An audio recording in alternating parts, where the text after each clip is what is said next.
everybody, Rami Jackson here. Welcome to Hold My Merlot. I'm here with the wonderful Fran. Hi everyone, I hope you like my Childless Cat Lady 2024 shirt. I love it. I don't know if you know who I'm voting for this year, but it definitely ain't for the red. Sure. I hear that. Damn. Mm-hmm. Honestly. Welcome back. Yeah, welcome back to Hold My Merlot. It's me, Fran, and my bestie, Rami. Yes. We are currently here with watching the Democratic National Convention. We sure are. And Ziggy, Emily, and Milo are here as well. You may see some cats and a dog kind of roaming around. You see Ziggy over here eating my pillow. As you can see, our producer, Emily, and I had a little bit of a disagreement earlier, but we seem to have worked our stuff out. Right. I'm glad you and Emily seem to be getting along better, but we're going to start off today. We don't want to bore you to death with my zoo here. And I do have a zoo, and just to let y'all know, I may be getting another dog. It's going to be a real zoo. But anyway, we're going to start off with the wine breaker. I went to my local Fenwick Beer and Wine store in Silver Spring, Maryland. That's a good word, wine breaker. I like that. Yeah, we tasted a bunch of wines, and this is one of the wines I bought last week Friday. Oh, interesting. I want to share it with you guys. It's called Sartorelli as the brand, and the type of wine is Classico. I'm not quite sure, but it should be a Sartorelli is the brand, and Classico is the type of wine. It's a dry white wine. It's Italian. 13% by alcohol by volume. We thank you for that. That's a nice number for volume of alcohol in a drink. I'm going to read about what it says online. It says, let's see, Classico is a wonderfully airy and fresh with a lifted bouquet that blends wildflowers with citrus zest and ginger. This reverberates with tension as vibrant acidity and mineral-drenched orchid fruits cascade throughout. It finishes clean yet long and nearly crunchy, and feel as salty flourish fades and the mouth waters for more. Okay, this Marketing 101, this is like Susel Seashells by the Seashore. It's terrible. I love a good alliteration, though. I won't lie to you. Get yourself an American to help y'all out. Sartorelli Classico. But we're going to read it. It's Classico by Sartorelli. It's Italian, 13% alcohol by volume. We're just going to start off with the smell. Powerful. I really like it. It has a good summery smell. Yeah. Not overpowering, but you definitely smell... I don't know what I smell exactly, per se. But it's pretty good, right? It's refreshing, I would say so. I give it about a 4 out of 5. What about you? It smells. I'm gonna give it a 3, but it's a strong 3. It's a pretty nice smell. It's a nice bouquet of definitely citrusy smells. Yes, I agree. Lots of lemony smells. So let's look at the color. Yeah, let's look at the color. And where did Marty say to look for that little line layer at the top? Yeah, there is a layer at the top. It's a small layer. It's not a 3-layer like the one that he said that was excellent. And also, it's golden and beautiful and clear, not like American wines, which are usually very cheap and full of weird oily spills at the top. This is a crystal clear wine. I'm gonna give it a 4. It's beautiful. I agree. It's a nice wine. It tastes like I feel like it tastes like almost like a Riesling. I don't know what that is, but I agree with you. It almost tastes like a Riesling, and then with taste, gotta taste it and rate it. I mean, I give it a 4. I think this is a good 4 wine, a good end of summer wine. Cheers. Oh, well, okay, so I think I gave it a 4. Okay, so I guess it's a 4. Cheers. All right. Cheers. There we go. Rami, good on you for taking the lead there. Yeah, sorry about that. I'm just excited about this Democratic National Convention. I think this has been really one of the best events. Oh, okay, so welcome back to Hold My Merlot. Like I said, it's me, Fran, and the Roms, and today we're going to discuss the Democratic National Convention. Maybe about a week or two ago, we discussed the bizarro, weirdo Republican National Convention, which featured, I would say, a circus full of characters. Circus mixed with train wreck Yes. and burning building. Yeah, it was literally like watching a train get off the tracks on into like a river, and then like it was just madness. It just didn't make a lot of sense. Not at all. And the kind of characters that they had talking, it's like the commentators keep saying, it's the Trump party now. It is. It's a cult. It's a cult. It's not the Republican Party anymore. And what it is it's about one guy and everybody coming out to please this guy. There are people crying. Honestly, the only people I've ever seen kind of cry was maybe for Obama. But let's be real, Obama was the first black president. Yeah, that makes sense. I cried Listen, like a baby. My when he grandmother won. cried, okay? My And grandmother. I still cry. Can I just say that? I still cry when I see him and Michelle sometimes, because it takes me back to that good old feeling that they gave me. But these were regular Democrats. So anyway, let's get off of that train wreck over there. We're talking about the Democratic National Convention with regular Democrats and how it's been going and the kind of energy that they're giving off, because the Republican National Convention just gave really strange vibes, and the Democratic National Convention is just like the complete opposite. No, not at all. It is super inclusive. It has a little bit of everybody, including Little John. And it's just, to me, it's just full of what America really is and what America really looks like. And I know that, sometimes we kind of get lost and think that America is not a melting pot, but the cities kind of run America. Oh yeah, definitely. I mean, if you look at New York City by itself produces 1/10 of America's GDP. Yeah, I think it's like is it a $3 trillion economy, or is that California? I feel like New York might even make more than $3 trillion a year. New York makes a lot of money. I don't know the number off the top of my head. I just remember looking at this and because I was just looking at how cities around the world really do drive a lot of countries. Like, for example, I think like a fifth of like the UK, or like somewhere like a fifth, or like to like 2/5 of like the UK's wealth is in London. You know what I mean? And so like New York produces like 1/10 of America's GDP by itself. And so just to say that the cities really do run the United States, and particularly the coastal cities, barring exceptions like Chicago, Austin, and Houston. But other than that, a lot of money in America is really in like San Francisco, right? New York, Boston, DC, Yep, Atlanta, 100%, Miami. Yep. Yeah.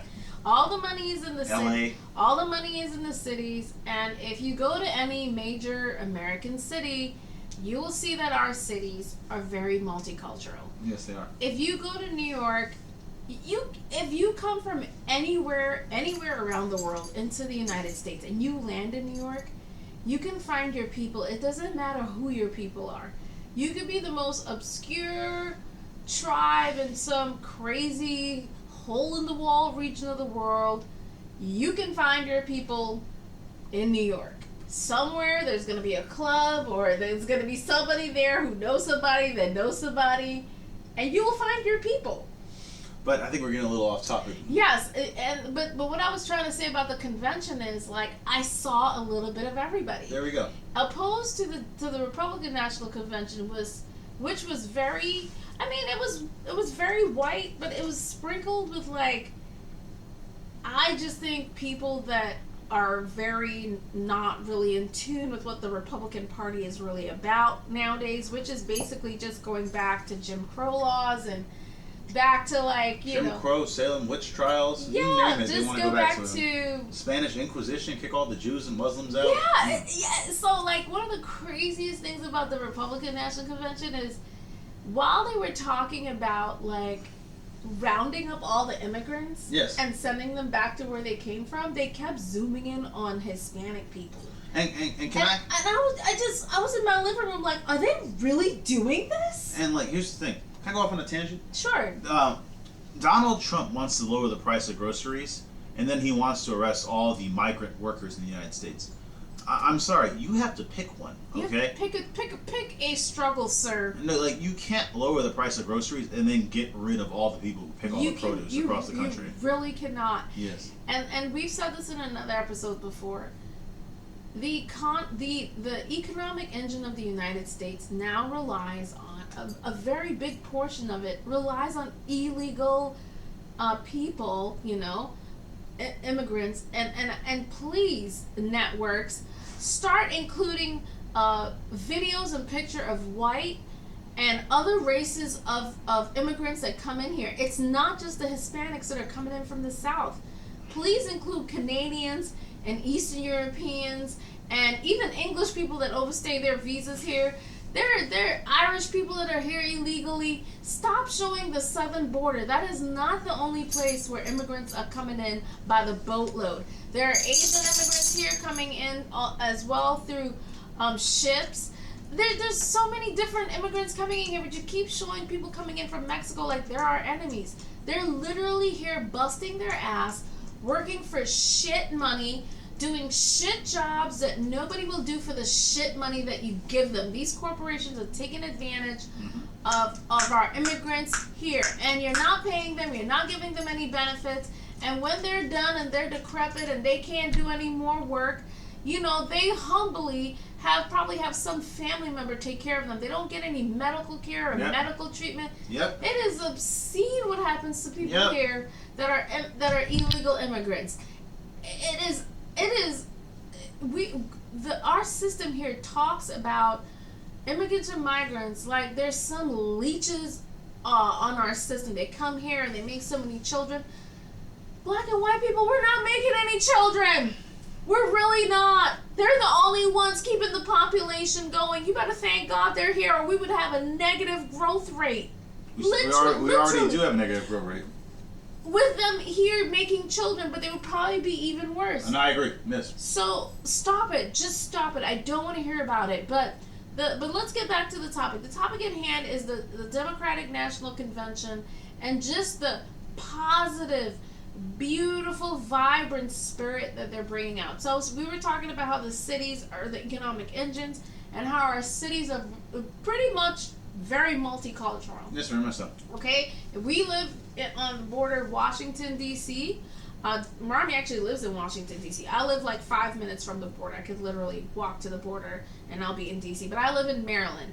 And where I live, there are actually, I think, more Ethiopians than there are any other group of people within the little city block, a couple 5-10 city blocks that I live within.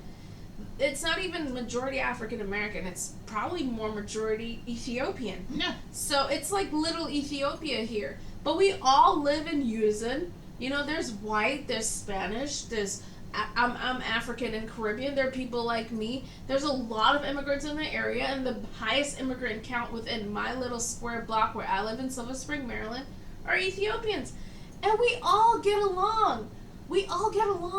Like, there's a space here for everyone. There are Ethiopians, they don't really mix with other groups, but there are Ethiopians that do marry out. They're black and white couples. There's Asian and black couples. Like, there's so many beautiful variations of just multiculturalism here. Everybody here lives side by side, and we live in peace. Yes. And that's what the cities are like, and that's what the Democratic National Convention looked like. When they did the roll call for each state, when they showed the state, it was just a little bit of everyone within the state. To me, I felt like it was so inclusive. Yes, very much so. It was so inclusive. So the guy who was doing the roll call, I'm not 100% sure if he was gay, but he seemed flamboyant, and so I was like, okay, so there's a gay man doing the roll call. I thought that was beautiful. I think the guy who was I'm just saying, inclusive. It's inclusive. My thing is, the whole theme of the Democratic National Convention to me seemed like they wanted to tell everybody, Everybody is invited. It's a big tent. There is nobody being excluded within the Democratic Party. We don't care who you are. Just come on in here, and you're invited to our party. And you know what? There's nobody at the door telling you we don't want you here because your people are here eating up all our tax. We don't want you here because you're gay. We don't want you here because you're black. We don't want you here because this and that and the other. To me, I felt like there were no doors closed to people. No, but you know what? What I will say though, personally, one thing I liked about this event, not just like including the inclusivity because that matters and that's key. It matters. But this event put the party in party. All right, the Democratic National. Can I get a high five? Yeah, no. It was a party. The Democratic National Convention this year looked party. fun as shit. Yes. All right, like seriously, no, like I'm on Instagram. I have at least 5 different friends who are like at the DNC. I'm so happy I'm here. Blah blah blah. You know what I mean? Now some of them are there for work, but they are still post. Like people don't post their jobs on Instagram. I'll post my I'm a consultant. I'll post my job on Instagram. I don't post my job either. Yeah, but if you are at the Democratic National Convention, I've seen numerous people who are just like, hey, I'm at the DNC. This is fun as hell. Yo, I met this politician. What? Yo, I met AOC. We should have gone. No, I agree. I wonder how much the tickets were to go there. I have no idea. But like I think more than just like it being fun, I think Democrats need this. Okay. Yes, we needed this. We needed this. We need to be the party of fun. Mm-hmm. We need to be the party of optimism. Okay. Because the Republican Party, they can have the doom, they can have the gloom, they can have 50 billion Mexicans are coming over the border to ruin America. Right. And every city is bad because they're controlled by the crime. The crime rate is really high now because of all these immigrants that are here. And like the crazy thing about the Democratic National Convention now is there are Republicans at the Democratic National Convention. Rubbing shoulders with the Democrats and trying to call their people over to get them out of the cult. Yeah. There are Republicans, like real bona fide people within Congress and people who are out of Congress who are screaming from the top of the hills. Like, I mean, I know I hate to mention her, but Liz Cheney, Dick Cheney's daughter. You know, I'm not a big fan of the Cheneys, but, you know, for what it's worth, Liz Cheney did take a side after Trump went off the rails during his presidency and was just like, no. Mm-hmm. Like this, she just took a side and she was like, this is wrong, this is not normal. And she got voted out of her seat. I forget where she's from. She's from Wisconsin. She's from Wisconsin? Yeah. Yeah, she got voted out because she went against Trump, and pretty much anyone going against Trump in the Republican Party nowadays is out of the party. I think it's Adam Kinzinger. Adam Kinzinger, yes. Yes, he's another Republican that's now pro the Democratic Party. I'm pretty sure he's at the Democratic National Convention. He may even be a speaker. Because they're coming out and they're like, no, there's more and more Republicans coming out for the Democratic National Party and at the Democratic National Convention. Let me see if I can get my volume up a little bit. This is Rami. Who is this? Because I feel like you. Jeff Duncan. This is Jeff Duncan. Jeff Duncan is the former Lieutenant Governor of Georgia.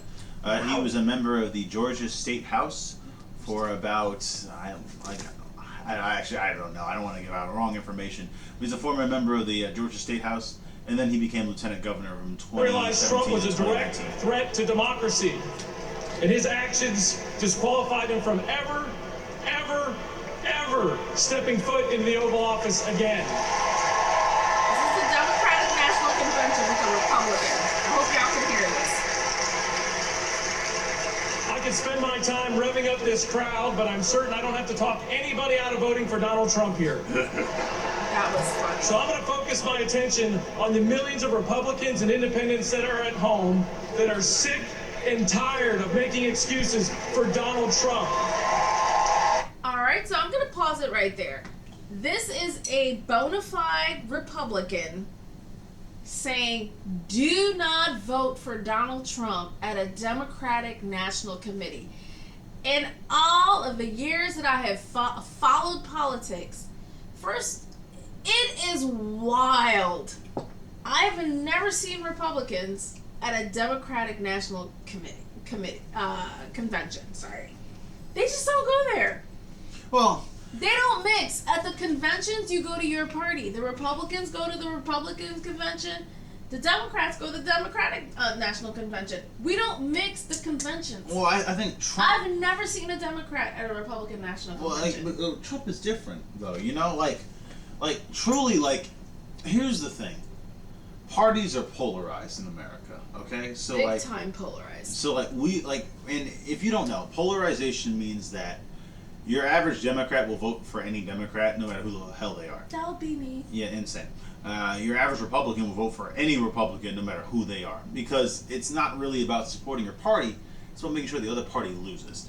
However, Donald Trump has kind of, not really, because most Republicans support Donald Trump, but there's still a fraction of Republicans who get view time and airtime who don't support the current Republican Party because it's become a Trump cult. Yeah. And it's a fascist authoritarian movement. Now, some of them just don't like Trump, but others of them actually see Trump as a fundamental threat to democracy. And he definitely is. And they are like, no, Trump is literally a fascist and he must be stopped. And so, like, even though I don't like Democrats per se on certain issues, like, the Democrats at least want elections to happen. You know what I mean? Republicans literally want to get rid of elections. And like, and who is this talking? I don't know. He's a Republican mayor from some city. Hold on, let me see. I just want to say who it is. Okay, so this is So that was Republican Mayor John Giles. He's endorsing Vice President Kamala Harris.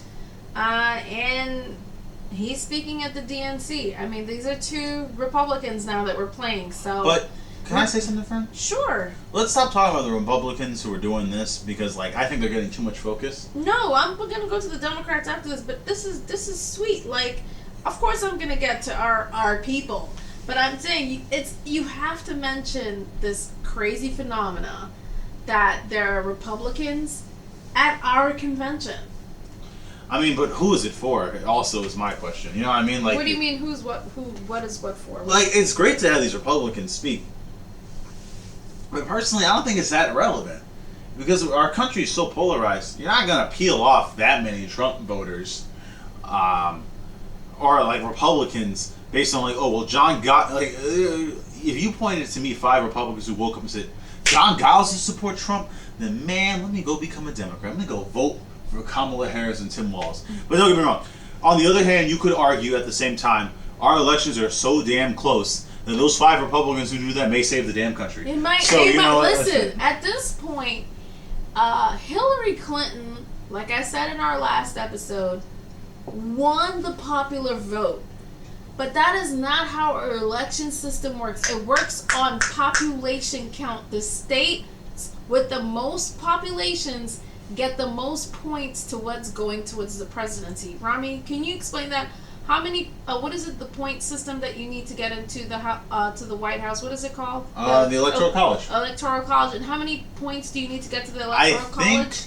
Do not quote me on this. I think it's 278. Why do I feel like you're about right? So each state has a certain number of points, and it doesn't matter how you get the points. But it's who can get to 278, and only one person can get to 278 plus. That's how the count is measured. That's how the numbers are set up, and you need to get to 278. Whoever gets to 278 or more is going to be the president of the United States. Yep. So the way they do it is like you have to go to each state and pretty much talk to every single population and talk to them and say, hey, come vote for me, please. They make you have to go out there and either figure out how to get people to go knock on doors for you, to talk to the people that live within these states and within these places where you're going to get the votes. Or you just, I don't know, there's no other way to win the presidency. Well, Frank, can I push back a little bit? You need to have an organized campaign. Yes, you do. That is going to go knock on doors and talk to people and sway them to either convince them to vote, because some people just don't vote. Yeah, actually, right? There's a huge part who don't. Go to people and tell them what your campaign is about and what you're going to do for them, so that they can vote for you. Because some people are not convinced, or they want to vote for the other guy, or some of them are kind of libertarian and in between. Well, actually, Fran, to push back on it, you don't have to go to every state. And this is kind of a minor quibble, but I think it's. We'll do a later episode on this, everybody, on how the electoral college system is racist and bullshit. Please just stop. No, it's true. It is racist and bullshit. But like the electoral college, you don't have to go to every state. Everything is racist. No, but like the electoral college system is literally built to be racist. Okay. But like the electoral college, you don't have to go to every state. That's the problem with it. You only have to go to really 8 states. You got to go to Ohio, Pennsylvania, Michigan, Wisconsin, Georgia, Nevada, Florida, North Carolina, and you know what? Let's just throw Ohio in there, but you can also argue that Arizona's in there too. Because they say, as goes Ohio. Goes the country. Yep. So like, there's only 8 or 9 states that are actually competitive. Every other state is either red or blue, and there's nothing you can really do about it. And so, what's happening is that the Electoral College doesn't really promote politicians going to every state. The Electoral College only makes it so that there's about 8 or 9 states that really matter, and the other states kind of are irrelevant. And so, with a complete popular vote, like if we just had a straight popular vote up and down, we wouldn't have that bullshit happening. It wouldn't prioritize larger states because you just campaign across the country to get everybody's vote. With the electoral college system, we actually have reversed into the situation that we didn't want. Now you only have 8 or 9 states that actually matter, and every other state's irrelevant. Like I'm from New Jersey. A Republican would waste money trying to blast ads in New Jersey. We're not going to vote for a Republican in New Jersey. Yeah. All right. But if I was same thing with New York. Yeah, or New York. But like, if I am from Utah, a Democratic politician would waste their time blasting ads in Utah. A Democratic politician would waste their time blasting ads in South Dakota. You know what I mean? Or Mississippi. Actually, now Mississippi's a little more competitive because there's a huge black population. No, Mississippi is usually a red. No, it is. Every single year because it's the Bible Belt. The Bible Belt states typically vote for Republicans because they believe that abortion should be illegal. Even though there are abortion clinics there and they're very full packed and they're very much in service and doing the business of aborting children. And so that's just a minor quibble. I've taken us off topic. Let's get back to the Democratic National Convention. Right. So let's go into some of the people, our favorite people, since we're done with the Republicans that are there because they're just there because God help them. Their party is in the shitter. All right, so we're going to go to, let's start with, I think it's AOC. I want to hear what AOC had to say at the Democratic National Convention. I, for one, am tired of hearing about how a two-bit union buster thinks of himself as more of a patriot. I love her. I love AOC.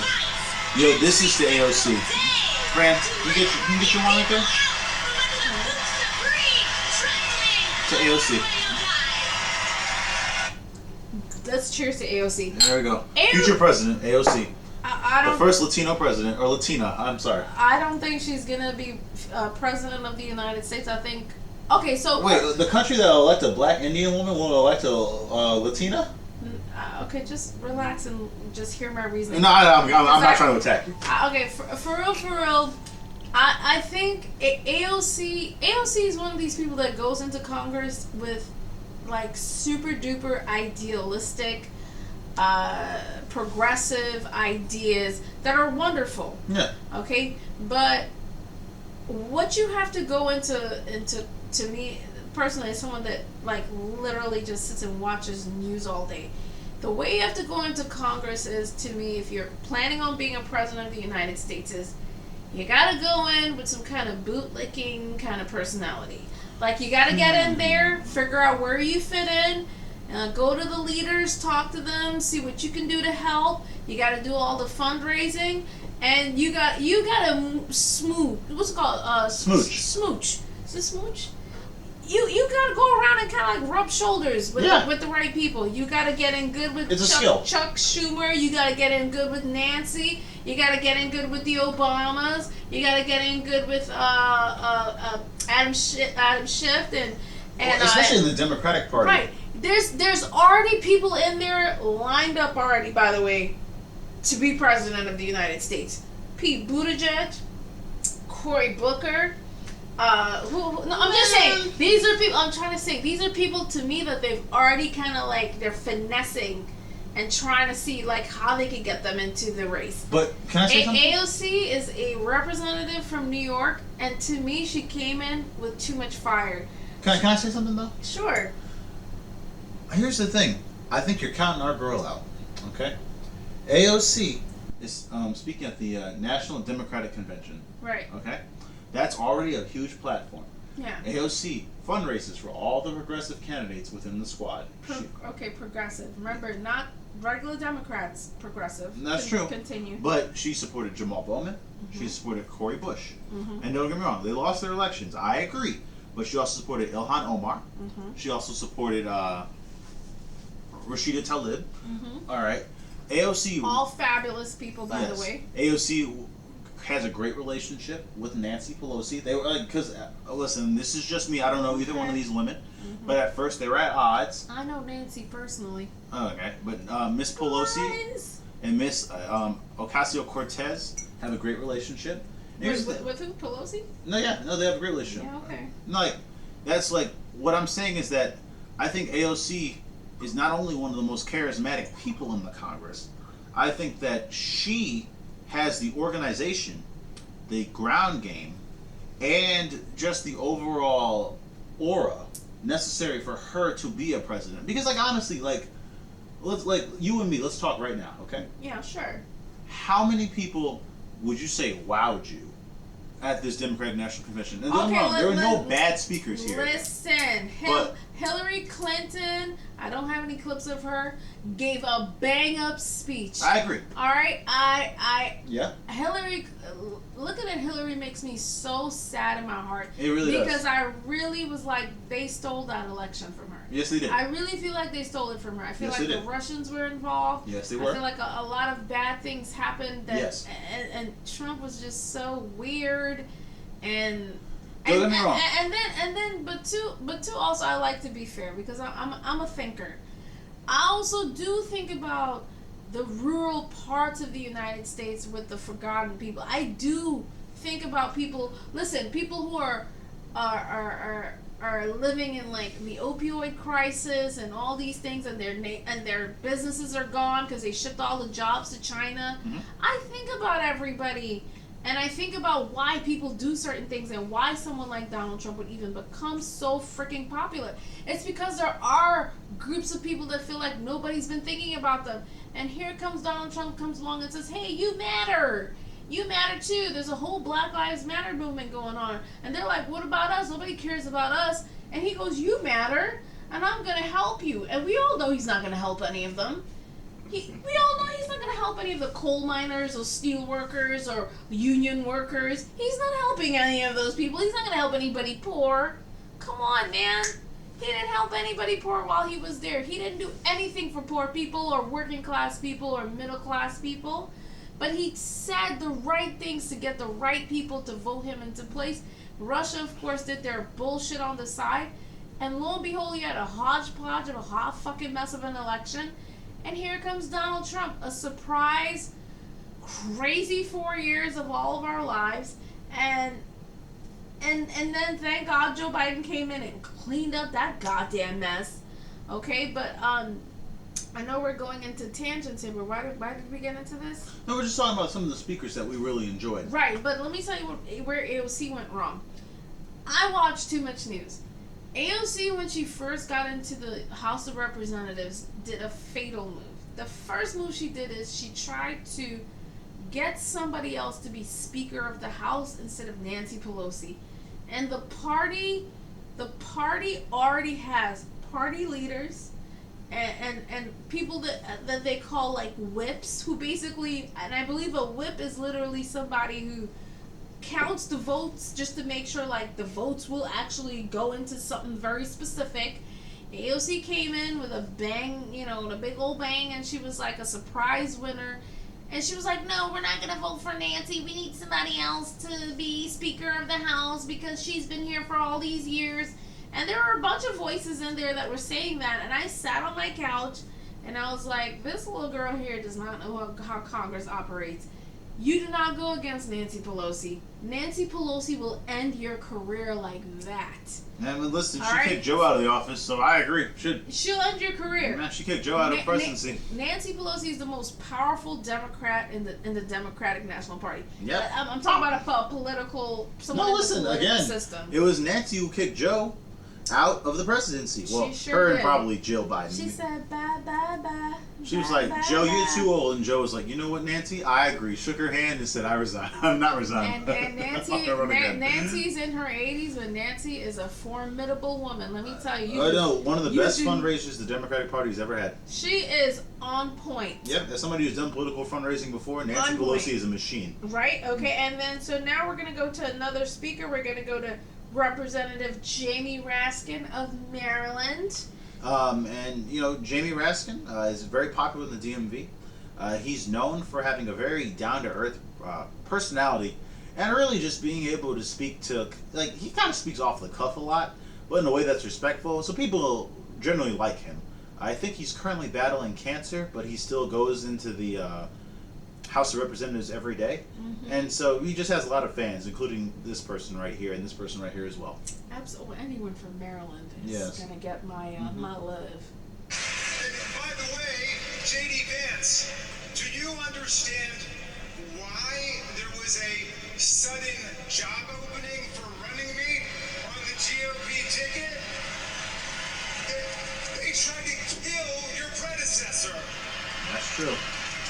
And what a point he just made at the convention. Remember, on January 6th, they were talking about hanging Mike Pence, another Republican. And they had a noose outside with the guillotine type of setting. Like, it was the weirdest, one of the weirdest days of my life. I was at my brother's house in New York. I was working on a project with a couple coworkers, and I mean, we had to stop working. Yes. We were like, are we really seeing this? Yes. Like, we couldn't work. We had to stop. We were so shocked. We're trying to talk about work, and then we're like, are you seeing what I'm seeing on TV? I'm like, I see what was it, like a news thingy? No, like it was fucking weird. No, I was working on a grant. I was at a nonprofit in DC that dealt with mental health. That's not gonna pick up. Okay. I was at a nonprofit in DC that focused on mental health, and I was writing a grant with my executive director, and we were both working on the same Google Doc writing this grant, right? And so I take a little break, I look at the news, and it's like crowd breaks into the Capitol, and so I like slap my boss. I'm like, hey, do you see this? And she's like, actually, yeah, I mean, I do. I think they're trying to overthrow the government. And then we had like a quick nonprofit wide meeting.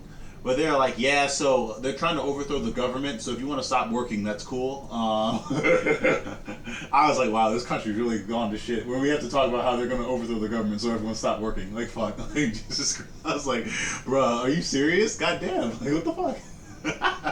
I mean, I didn't think it could happen. And I've told Marty this. Like, I've lived through a coup before. And I don't think a lot of Americans understand what a coup really means. A coup means that an unelected official is coming into government.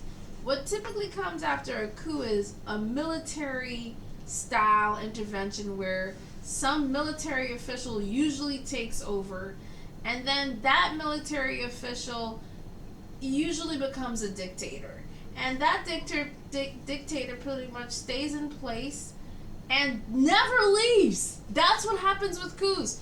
And after a coup happens, there's no real order in your country, by the way. There's no order. There's no real, like, government anymore, right? It's no longer by the people and for the people. Whatever little organizational system you had going, when you have a coup, now one person comes in and runs everything. And people die in coups. Like, what you have, like, in military run dictatorships is, which is what most times happens when you have a coup, right? The person who takes over now like kills like representatives, right? So now you could say like a representative so and so from Alaska, you don't like my policy on this, you send the military to go kill them, and all of a sudden they've disappeared or they've been exiled to another country. I don't think Americans understand. For the ones that were hoping that there was a turnover and that Donald Trump somehow got back into the presidency, understand that if he was put back into the presidency, it would be a whole new system. It would not be the same old system that you're used to. And trust me, you want what you're used to. It's better the devil you know than the devil you don't. A fully functioning, running democracy, no matter how dysfunctional it is 100,000 billion% better than a dictatorship. With a dictatorship, someone could just come and take over your land. Donald Trump could just come if he was president, if he was put back in place. He could come to your place and be like, I want this. You think you have any say in that? No, that's true. The rule of law goes right into the toilet. It goes right into the toilet. You don't own anything anymore. You don't have any rights anymore. The courts don't run the same anymore. There's only one person that's making all of the decisions. It's a bizarro concept of government. Yes. And, one thing that I think the Democratic National Convention has been doing a good job of, not really talking about democracy as much, because I feel like Americans see the threat of democracy, but I think it's hard to message that Trump is a fascist unless you just come out and say it. I just don't think the current Democratic Party is there. I don't think they can just straight up go on an ad and say Donald Trump is a fascist. You know what I mean? Like most of I say this with love. I'm not trying to be arrogant or insulting. Most Americans don't care about politics. No. Most Americans don't follow politics. Nope.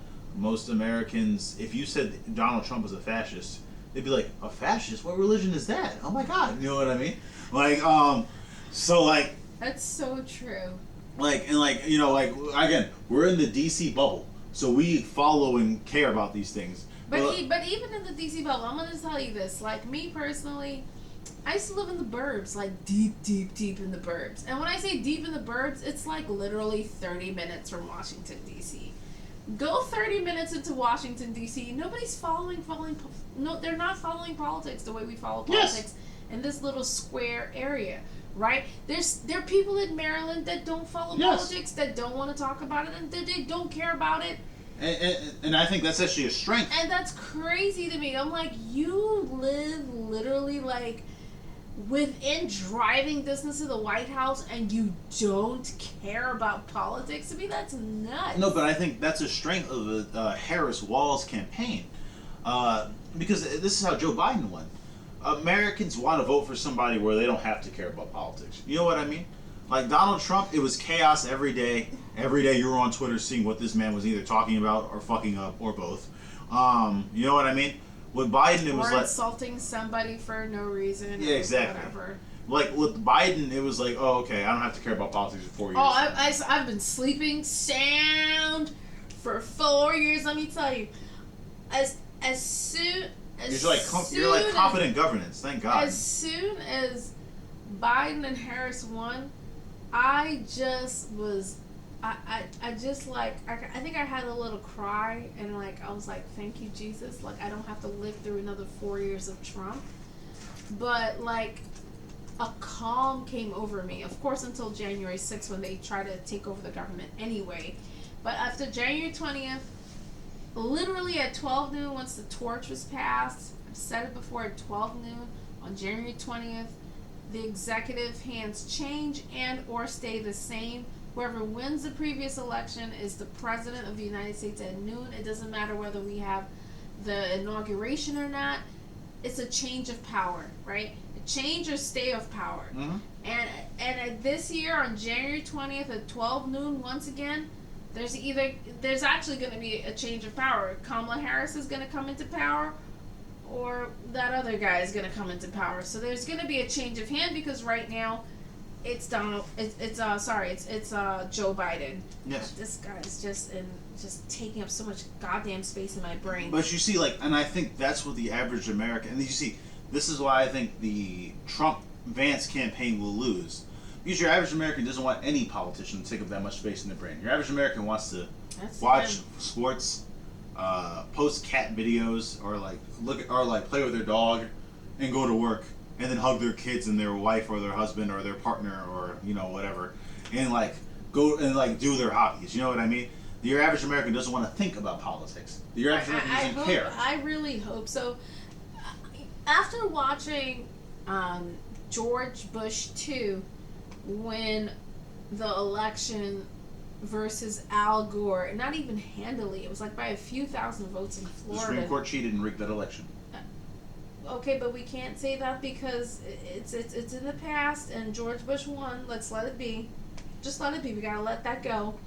Al Gore took the high road and he let this guy win, and it was for the sake of the country, because otherwise it would have been a big fight in the Supreme Court, and we needed a change of hands, and we needed order in the country. Al Gore did what I think was something very heroic, and he was like, okay, you guys don't want to recount, or you don't want to do this, you don't want to do that, then fine. I'm gonna let it be.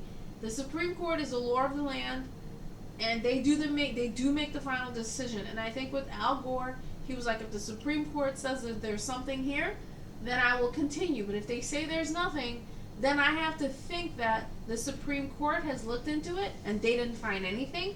And back then, the Supreme Court was not as illegitimate as the current Supreme Court as we have right now. So to me, I'm like, Al Gore, I think he did the right thing. He probably read whatever it is that they put out, and he was like, you know what? It looks like this guy won. Fuck it. Maybe it's by 1,000 or 2,000 votes. The network television stations were too eager to get their goddamn ratings up. Maybe they did call the election too early. And if it's within a few thousand votes, it is very possible that the news stations got it wrong. Because the news stations are what? They're newsbreakers. That's all they want to do, is be the first to break everything. And they might have been the ones that fucked up that election. But nonetheless, here we are. We got 8 years of fucking madness with George Bush. He gave us Obama. Can we say whoop whoop to that? Thank you, news stations, for breaking the news too early. If y'all gave us Obama, thank you, thank you, thank you, thank you, thank you. And with that, why don't we play a little bit about what Obama said at the Democratic National Convention. This was funny. He's always worried about the size of crowds. I was like, Obama, stop. I was like, Barack, please. Here's a 78-year-old billionaire who has not stopped whining about his problems since he rode down his golden escalator 9 years ago. A constant stream of gripes and grievances that's actually been getting worse now that he's afraid of losing to Kabul. For real. There's the childish nicknames, the crazy conspiracy theories, this weird obsession with crowd sizes. Someone compare Trump to the neighbor who keeps running his leaf blower outside your window every minute of every day. From a neighbor, that's exhausting. I agree. From a president, it's just dangerous. I agree. All right, so that was former President Barack Obama. This is a guy that makes me very emotional. He and his wife Michelle are just goals. Listen, when Michelle called being president a black job, I said, my girl, I agree. There we go. All right. She was like, Donald Trump wants a black job, and that's being president or some shit like that. And I was like, you know what, Michelle? I agree. I'll play the clip. Don't worry. President Obama, former President Obama, and former First Lady of the United States, Michelle Obama, are two people who literally till this day still make me cry when they talk. I'm talking about either they fill my heart with joy or they fill my heart with perspective, because they're just such smart, beautiful, well-rounded individuals.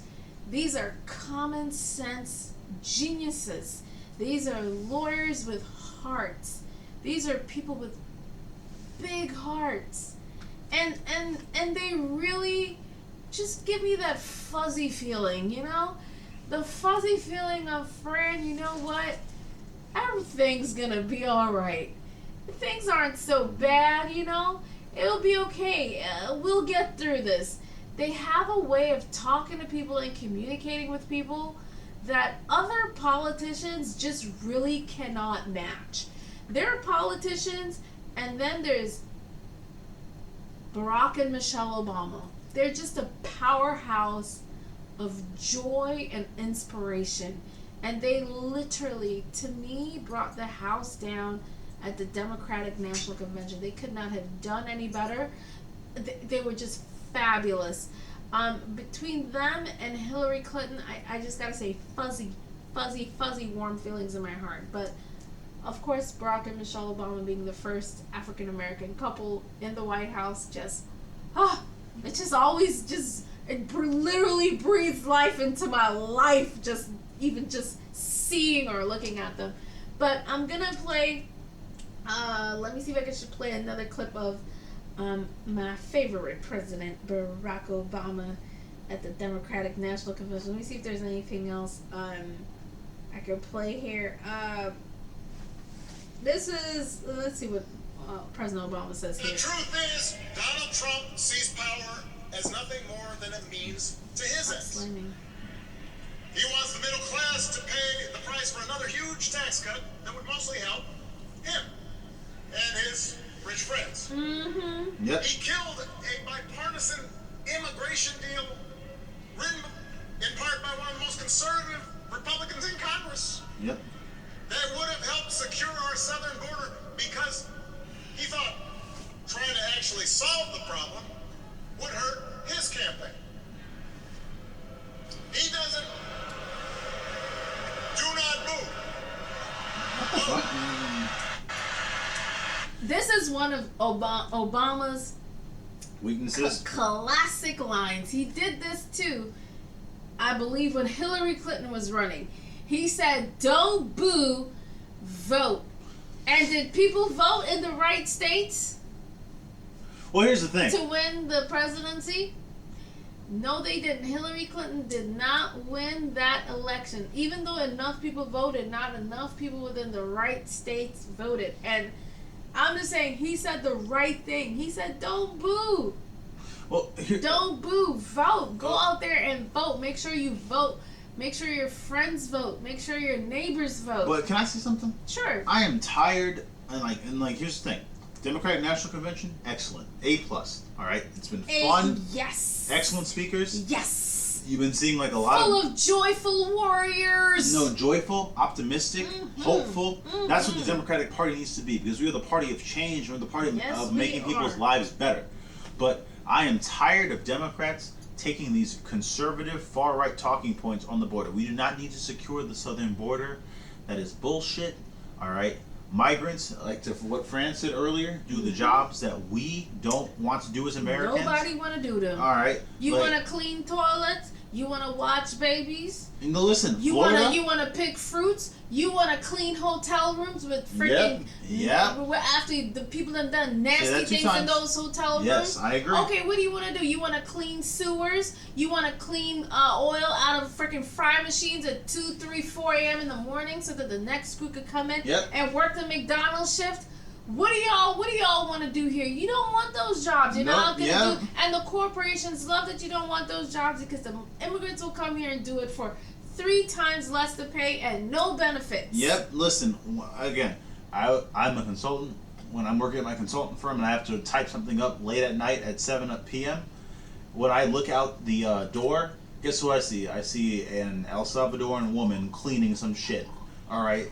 Late at night, okay? Oh, I know.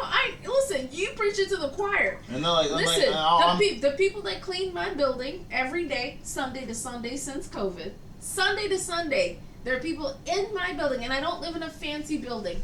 They're just trying to make sure, because there's a lot of elderly people here and people with autoimmune diseases. They want to make sure the building is clean so that at the very least they can control what they can control.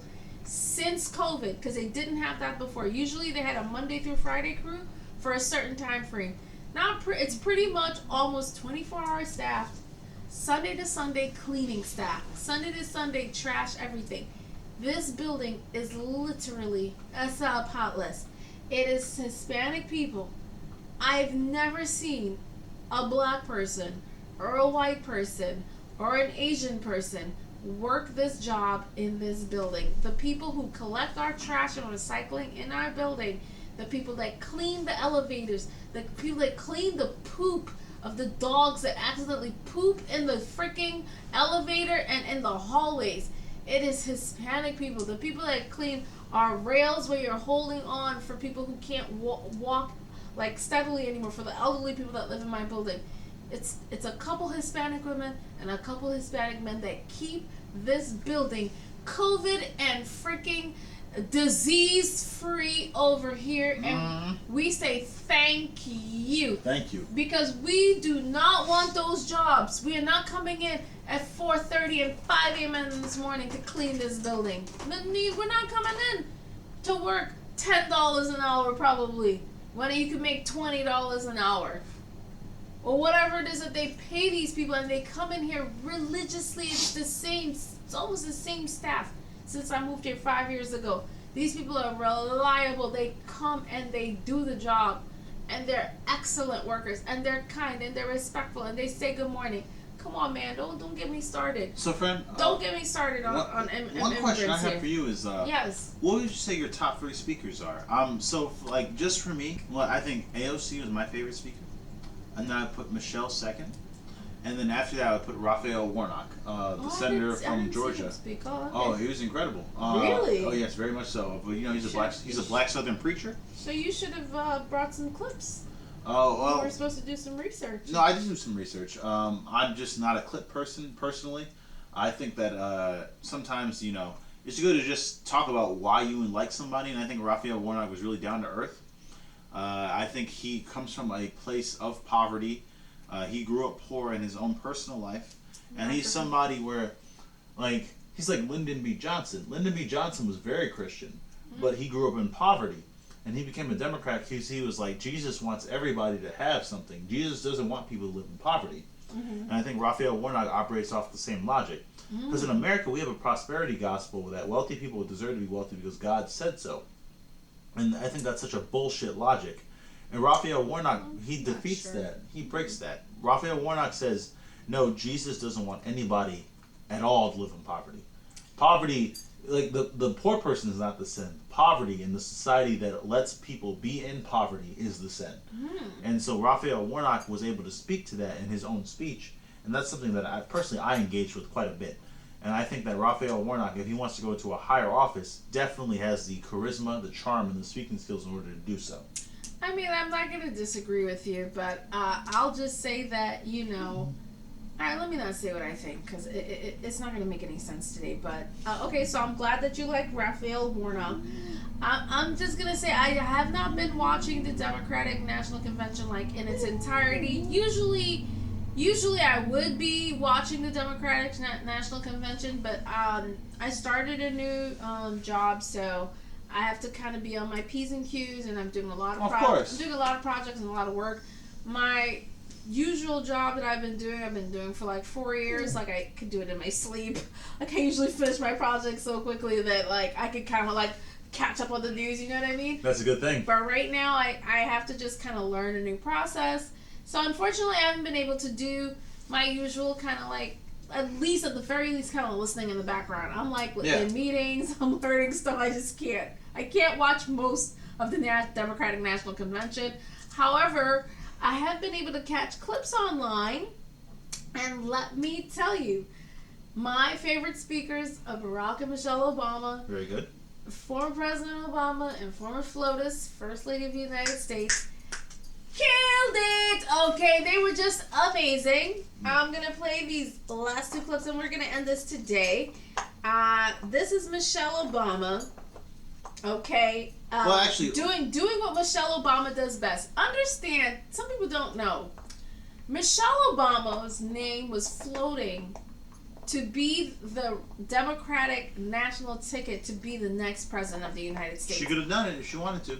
Over Vice President Kamala Harris. Her name was being floated because Listen. the problem with, and I'm going to put problem in quotations because I do not believe that VP Harris cannot win. I believe she definitely can win.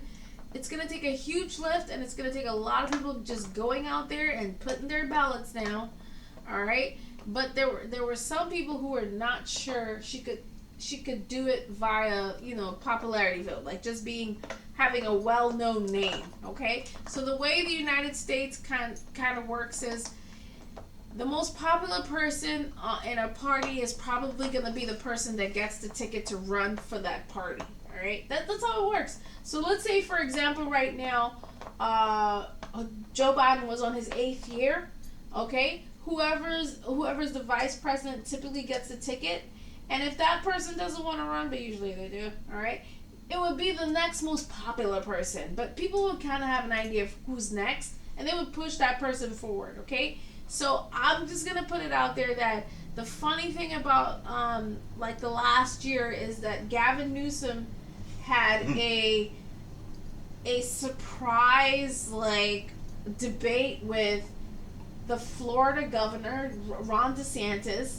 and he put his Talk about a waste of time. It was a waste of time, but they did do a debate. And They did. And it was pretty weird. I was like, what's this about? And I was like, oh. Neither one of you were running for president. Neither. To be fair. And Gavin Newsom was the one that said, neither one of us will be on the ticket to be the president of the United States. And I remember when he said That's that, so shady. I fell off my motherfucking That's shady seat. as fuck. I was like, If I was Ron DeSantis, I'd be like, bam, Christ, bro. I wish I had a mustache so I could have gone like this. That's pretty funny. To me, it was literally a bomb dropper. But let me get to the point though. Like, usually you know who's next, but nonetheless, Michelle Obama's name was dropped. They were like, yo, Michelle Obama is the most popular name in the Democratic Party. The news media keeps referring to her as someone who's not a politician, but more of like a mover and shaker within the party. Well, she's well known and she's just beloved by the Democrats. Well, here's the thing, like we love. No, listen, I love Michelle Obama. We love Michelle with a love. No, I agree. We love. No, Michelle Obama, perfect. I've never criticized Michelle Obama. I will just say one thing: if you read Becoming, which is her excellent book, okay. Becoming, again, excellent book. I love Becoming. Hold on, let me get the book so we can go ahead and keep talking. I have my own copy as well. I love Becoming. I read Becoming when I was in my early 20s. I'm 30 years old right now. I'm another old man. But Becoming, this book right here, this is an excellent book. Please read this book. This is an incredible book. All right? But what I will say is that in Becoming, if you actually read it, Michelle has repeatedly said, I hate politics. Mm-hmm. I will never be president. I hate this shit. I hate what this. She does not curse. She doesn't curse, but she said, "I hate what this has done to my family. Mm-hmm. I am here in literally the opening chapter. I'm here alone by myself. My daughters and Barack are both gone somewhere else. Yep. Writing this book. She is not happy about this. Yes. This woman has repeatedly said that she will never run for office. Yes, she has. And I need more Democrats to respect that and to understand where she's coming from. And I'll tell you, I didn't read the whole book because, I think the social media platforms have really made me not a reader anymore. But I'll tell you the crazy thing that she said in this book that made me cry. Michelle Obama said that the last day when they were in the White House and they were basically about to go back to Chicago. So basically they had packed up the White House, she'd gone into the helicopter, and it was like that last time, like basically they had handed over the baton to Donald Trump. Oh my God, and I know she was super upset. And she just said when she knew it was actually over, like the cameras had left, and like she knew it was officially over. Basically, probably like 2-3 hours after the ceremony, she just said she breathed out. Michelle said, I breathed out, and she just cried. Yes, And you're she, on and for you all know, those you know what years. she said? She said we had to be perfect. She said Michelle said we could not get it wrong. I could not come across as angry. No matter what people said about me or my family or my husband or my children. She was like, I could not come across as belligerent. She's like, do you know the type of things people said about me and my family? Remember, they put up on the internet a picture of Michelle as a monkey, as the first image. Yes, and when you Googled her name, these are the types of things that they did to her. They called Michelle Obama a man. Yes, they did. They call her husband a Muslim. I was gonna literally say they called her a man. They kept saying Barack Hussein Obama. They called him a terrorist. Come on, man. We know Barack Obama. We know former President Obama. I don't even have to explain. It's ridiculous. They tortured her family. The death threats. Come on. There was a guy on the lawn who had bullets going into the White House. They were shooting at the White House. This woman suffered the amount of nasty comments, especially the Republicans had to say about her. The nasty comments that they talked about her when she showed her arms. Yep. They said she had man arms. Because she wouldn't put on a cardigan. Okay, Michelle took the First Lady picture and they just blasted her. They were like, how come she's showing her arms? Why would she do that? First ladies don't do that. But you know what now? And when you go to the portrait gallery, Michelle Obama has the largest line. Okay, if you go, like we both live in the DC area. If you go to the National Portrait Gallery, excellent museum, right? Truly. And if you live in DC and you're new to DC and you want to take somebody on a date, go to the National Portrait Gallery. All right. Now let me tell you, if you just look at the Michelle Obama picture, that is beautifully made by a black artist as well. You can just gorgeous portrait. Gorgeous, I agree. You can spend endless time there talking about it. The two clips. In America, we do something. It's up to us to remember what Kamala's mother told her. Don't just sit around and complain. Do something. So, if they lie about her, yes. we've got to do something. Do if something. And we will. We got to put down that phone and do Put something. your phone down. If we start feeling tired, if we start feeling that dread, This is auntie energy. Look at this auntie Michelle. There we go. Do something. To be your official ass, Michelle Obama is asking you. No, I'm telling y'all to do something. Do something. Let me tell you, Bro, I love that statement phrase. Do something. Don't Friend, the sit auntie around. energy. Do something. Do you feel it? I feel the auntie energy all over me. Like that's But don't auntie. you feel electrified? Oh, yeah. No, I do. That's the thing. Aunties do that. Aunties will be like, Rami, you are doing nothing with your life. You need to go from here to here. All right, like my aunt Monique, Rami, all you do is, like, when I was 23, my aunt Monique said, Rami, all you do is drink and smoke. I need you to do something else more with your life. And I said, you know what, Aunt Monique? I agree. And then I went over to DC. All right, like, fuck. All right, and I was like, damn. All right, and then this is the next Michelle Obama clip. This is, I'm not gonna quite call Michelle auntie because I feel she's like more than an auntie to me, you know. Auntie's the highest praise a black woman can get. I feel like she deserves more than an auntie. This is Queen Michelle here. She's a queen, I agree. This is Queen Michelle giving us a rundown. I want to know. Who's gonna tell him that the job he's currently seeking might just be one of those black jobs? Woo! Talking about Trump. Yes, the presidency's a black job. Here we fucking go. Yes, it's a black job too. The crowd went crazy. It's his same old con. His same old con. Doubling down on ugly, misogynistic, racist lies as a substitute for real ideas and solutions that will actually make people's lives better. I want to know. Let me tell you something. That electrified me. She said the black. She said, "Does he want one of them black jobs?" So if y'all have not been following the news, our friend Donald Trump went to the National Association of Black Journalists. I used to be a part of that organization. Sorry, I'm missing one thing. The women who run that shit, fuck them. You gonna cancel Kamala's invitation, but then you have Trump there. You all are pathetic. And I only see. I didn't know if that's what happened, but okay. No, like, and I saw numerous black journalists on Twitter be like, "This is pathetic. Why was Trump here? And he's an open racist." You know what I mean? That's it. I don't know what happened because I'm no longer a part of that association, but I was a part of it for many years.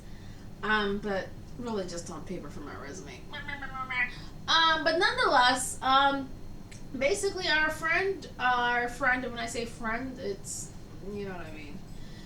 Our friend Donald Trump went to the National Association of Black Journalists, which is a pretty big organization that, you know, black journalists get together, probably network and talk to one another about what's going on, and, you know, pay dues and help one another, kind of like, it's a networking type of organization. And they lift and uplift black journalists, and there's a lot of prominent black journalists. If I personally listen to NPR and I watch a lot of MSNBC and CNN, a lot of the journalists that are on those stations, the top ones, are definitely, probably more than likely, part of the National Association of Black Journalists, because it's the biggest, probably the biggest organization for black journalists to join. That's kind of going to help their career and resumes. So anywho, Donald Trump went there. It's a prominent association for black journalists. I just didn't even know why he went there. And then the other thing too is I didn't understand why they invited someone like Donald Trump there. I was thoroughly confused. But I didn't care. I was like, hey, if he wants to go there, I guess I'll just watch and see this train wreck, because I knew what was coming. And Vice President Kamala Harris was also supposed to be there, but apparently she didn't come. And it was just a shit show. I mean, it made headline news for like a month almost. Donald Trump went there, and one of the things that he said was, immigrants are coming to our country and they're stealing black jobs. And the lady who was interviewing him was very respectful. She said, "Can I ask you, sir?" She says, "What is a black job?" Because you really do need to ask that question. Like, why do you feel the necessity to say, in quotes, a black job? That to me means that there are certain jobs you feel like black people do very... You mean underpaid jobs, no benefits? Yeah, and to me, like, I was like, well, that's what I thought too. I was like, well, immigrants typically come and take those underpaid jobs with no benefits that pay shit and don't really give benefits or anything like that. So I was like, is he saying, is that the jobs we're supposed to pick up usually? Fran, I think that's literally what he's saying. I think Donald Trump wants 1950, where if you were not white, you were black, and black people in 1950 worked all the terrible jobs that had no benefits and were paid nothing. We need to end the show today. The topic at hand was the Democratic National Convention. And the future of the party. And the future of the party, and like just the real awesome energy that was in there. I agree. It was awesome. And the questions, there's just a couple of questions that I have. Kamala and Vice President Kamala Harris and who's the presidential nominee, and Vice Presidential pick Governor Tim Walz of Minnesota are a whole vibe. Yes, they are. They're a whole vibe right now. And Vice President Kamala Harris and Tim have a whole vibe behind them. They've got the energy in the bank. The question is, do you think they're going to get the votes with all this energy? Frank, may I say that, yes, I think they will. And so, let me just be frank with you, viewer. I think even your average white person is tired of Donald Trump. Your average American is not interested in following politics. Your average American truly does not care about politics. Fran and I, we live in D.C., we live in Silver Spring. We care about politics because we work for the government. We work for the government. I am a contractor for the government. Me too. Fran is also a contractor for the government. Yeah. Government policies and government decisions matter to us. They do a lot. But if you're your average American in like Minnesota, Montana, New Jersey, Florida, you don't care about what the government thinks. You like your local mayor cares. Like your local mayor has more impact on your life than like what we deal with. You know what I mean? Mm-hmm. So to be frank and to be fair, I think that even the average white person is tired of Donald Trump. Because your average American, truly, and your average American is a white person, because the white people are 70% of America's population or whatever, you know what I mean? Your average American does not want to even think about politics. Your average American wants to watch sports, Yep. watch their show, Yep. play with their dog or their cat or both. Where are my cats? Yep. They want to see their children. And then they want to have sex with their partner. You know what I mean? Oh my God, Rami! It's true. You really went there. No, there's 5 things that make up.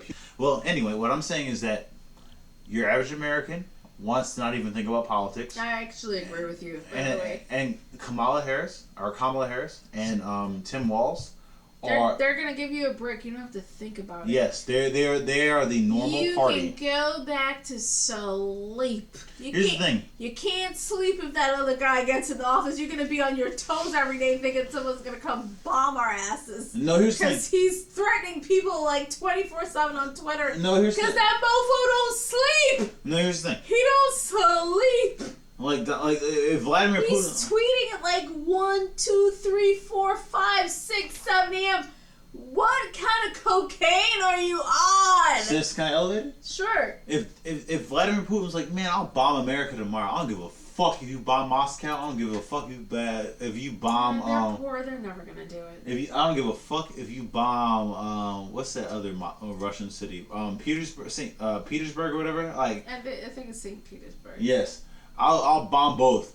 Do you trust Kamala Harris or Donald Trump? I could trust Kamala Harris. Kamala Harris be like, Putin, why are we bombing anybody? Putin, come on, like fuck.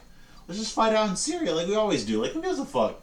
Wow, Rami. Over here giving out national secrets and shit. What are you talking about? She'd be like, Putin be like, you know what? You're right. Neither DC or Moscow needs to be bombed.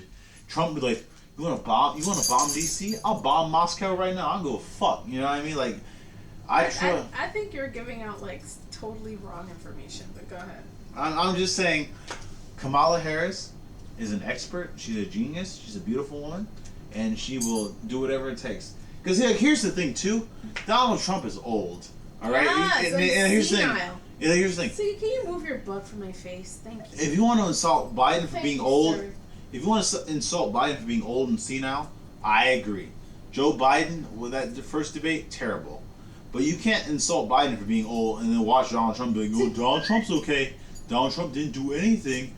Oh my God, even though Donald Trump goes on tangents that have nothing to do with anything, and even though he rambles all the time, like, he's fine. No, that's not true. If you think Biden's too old, then Donald Trump's way too old, too. But okay, let's end it on this, all right? Mm-hmm. President has advisors. He also has a joint chief of staff. All right. Rami was just talking about, is Russia going to bomb the United States? And if they do, what are we going to do?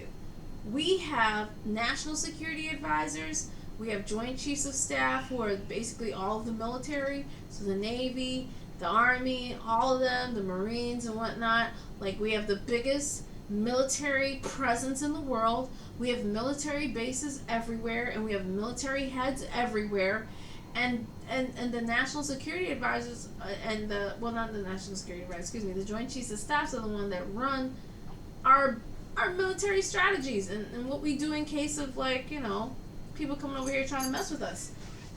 They're the ones that would give the president an action plan. Like, this is what this country has done to us. And this is what we think you should do, Madam President. And the president is the one who would make the decision along with their advisors as to how you would retaliate based on a lot of other basically based on a lot of other things that would happen after you make that decision, right? And the president would be of course the person to make the decision, because everything comes back to the president. The president is in charge of the country. So if what this decision they made was bad, then all the blame goes on the president. They gotta come on national television and be like, oh my god, what decision was bad, blah blah, this, that, and the other. The president of the United States is not somebody that sits down and like really like, I don't think a president of the United States sits down and worries really too much these days, in the sense that the United States is running everything around the world, all right? And everything in the sense that most international bodies, the United Nations, the European Union, NATO, International Monetary Fund, what is it? All these big, the United Nations, whatnot, they're run and funded are mostly by the United States. The United States is running most big international government bureaucracies. And on top of that, we have military bases all over the world, pretty much in strategic locations in case of anything that happens. I'm not personally worried about anything. If something happens, I'm like, I know my government is going to be on it. I know Vice President Kamala Harris and President Joe Biden right now are going to be on it. If something happens, the Joint Chiefs of Staff are going to be on it. The National Security Advisors are going to be on it. I go to sleep safe and sound every day, just knowing that Joe Biden and Kamala Harris are on the job.